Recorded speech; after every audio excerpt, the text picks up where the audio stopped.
Nasa batang 5 milyong pisong halaga ng umano'y shabu sa isang remittance center sa Iligan City. Nakasilid sa loob ng isang padalang speaker ang bawal na gamot. Makibalita tayo kay Jake Compo ng GMA Northern Mindanao. Nakumpiska ng Philippine Drug Enforcement Agency Region 10 ang hinihinalang shabong ito mula sa isang speaker na ipinadala sa isang remittance center sa Iligan City. Aabot sa 1 kilo ang bigat ng umano'y droga. Ayon sa Regional Director ng PIDEA, nakatanggap sila ng tip tungkol sa shabong ipapadala sa lungsod ng Iligan sa pamamagitan ng remittance center sa loob ng isang mall. Ang information ng operation ito ay nanggaling sa Manila na accordingly mayroong ipapadala nga dito sa...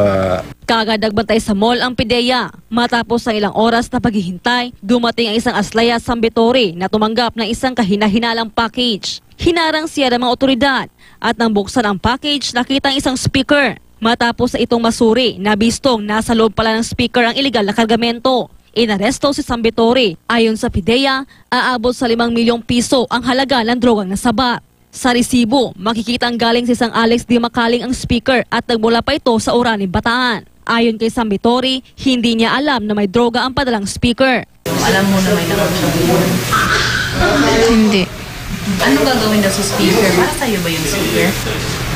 Hindi sa akin yun. Kanino mo yung ibibigay yung speaker? Hindi ko nasagutin yun. Inaalam na ng PIDEA ang kinaroroonan na nagpadala ng kargamento. Haharap si Sambitori sa reklamong paglabag sa Comprehensive Dangerous Drug Act. Hindi nagbigay ng pahayag ang pamunuan ng remittance center. Jake Compo, Nagbabalita, Pilipinas.